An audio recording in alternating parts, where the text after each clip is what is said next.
To you, Vineet, you are in a completely different space. You're in the entertainment business, right? Yeah, Ram, that's So talk that's us a little bit about your product, your genesis behind your product, and how do you feel it's going to shape the Indian economy, and what role do you have to play there? sure, Ram.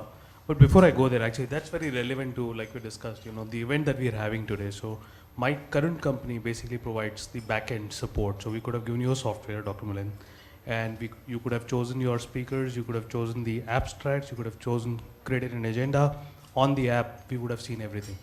But I'm going to stay away from that, Ram. I'm going to talk a little bit about learning, Okay. the learning space, and why I do that. I'm super passionate about it. I am on the board of MITSOT, and I'm actually in talks with another digital company who's actually trying to create a platform very similar to Blackboard, but very advanced. So we are in discussion. So why I talk about that is, see, and one is that even before that, the discussion that we had in the previous panel, the panel before, very, very interesting. It's clearly showing that digital India or digitization is the way forward. That is what the wave is, at least in the near term. And probably then Dr. Atul, biotech is what is going to be the next big wave. So courses around that, can we get our next generations ready? It should have by now it should have actually taken off, but we're slightly behind. So another 5 years, 7 years, who knows? You have diabetes and you really don't need the card because you will be able to genetically modify and get rid of the disease. Otherwise, you really can't get rid of disease. You can continue to be on medication. So all of that, but basically, it comes down to all in my mind. If the country has to move forward along with digitization, the back end and the base support of that is going to be learning. It's all about learning. And as things are moving, and Dr. Milind and I were talking actually last time when I was here, that we're not sure 10 years, 15 years, 20 years from now, how much of the brick and mortar infrastructure is going to be required for education. So when you talk about learning, can you shed some light between what's the difference between e-learning versus learning? Absolutely could do that. But even before e-learning, let's go back to our conventional learning. So I studied out of books, and my wife who's teaching my second class son, she's teaching her how to write very well, and I'm like, 7 years from now he'll just be typing. You're not going to be probably looking at books. You're going to have digital books. Log into the space, enter your name, enter your password. You'll know which chapters you're doing, which course is going to be covered, which assessments you need to take, and you would be nationally ranked. You don't have to wait for your board exams. Literally on a national ranking basis, you could know how good your kid is. That's where we're headed. So conventional learning, textbooks, writing, e-learning, it is all moved to digitization, and learning is the next form of e-learning.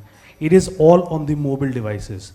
The basic difference really between e-learning and learning is it's learning on the go. And if you look at ultimately to Ankush's point, there is a consumer, right? The consumer is driving what we need.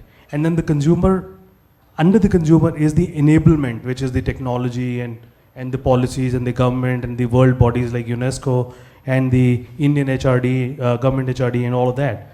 But the consumer is the deciding factor. So if in the learning space, if I was to split the consumer, there is an urban consumer, there is a rural consumer, and then I can have corporates, and then I can bifurcate it further. Let's look at how learning is the need of the urban consumer. I am learning, and I want to learn anytime, anywhere. It is all about ATM. So if you wanted to restrict me to classrooms, maybe 5 years from now, I don't want it. I need to know what I need to study, when I need to study, and I'll probably be doing a course which is more employable for me. So that is the urban consumer. From a rural consumer perspective, I have to go 20 kilometers away because there is no school available. So what I'm supposed to do? If I could actually get into learning, if I could have a mobile phone and I could see which chapters, and I have a video there, and I can understand it like that, that's what I'm looking for. So it's actually pleasing the rural consumer as well. Corporates, what are we looking for? We don't want every time you have to call a guest speaker. But if we can get the guest speaker's views, it makes it cost effective. If I look at it from an educationist perspective, what are you looking at? You're looking at digitization, you're looking at mobility, because it is all making it very cost effective. So I think from a consumer perspective, it solves the problem. Today, because our reach is so high, we have about 900 million subscribers, mobile subscribers in India. We are the second largest consumer of mobile material in the world. the way it is progressing, there is infrastructure which is available.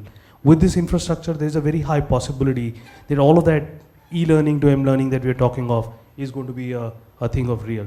So I think that's between our conventional learning to e-learning to m-learning, but this is really the way forward. There are various forms of e-learning. Why m-learning, why I'm more fascinated about it is because I could learn through gamification. Like my son actually now, he's probably got those games he's downloaded and says, there are 2 cats here and 2 dogs there, how many total animals are there? That's easier than for me to do a tally for him, draw 2 lines here and 3 lines here. That's not fun. So we're moving in that direction. Just put one more point there. If I look at the m-learning space, I'm looking at like a spectrum. On the left hand is the administrative kind of enablement. So things like, hey, you need to return your library book. There is an SMS which comes. Okay, next lectures are going to be delayed by 5 days. There is an SMS that comes. That is the administrative piece.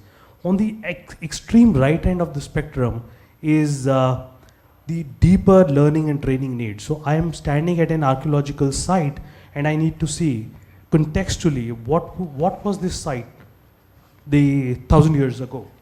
I'm able to see the 3D model which comes up and tells me, hey, this is what it was thousands ago. So that is the other right and extreme. And in the middle somewhere, closer to the left I would say, is the platform that I was talking about. You're able to log in and you see which courses, you're able to see which tests, you're able to see what my professors are talking, you're able to collaborate amongst the other students, and you're able to do all of that. So I think it's a spectrum. We are towards the left of the spectrum, but I think things will start shifting to the right of the spectrum.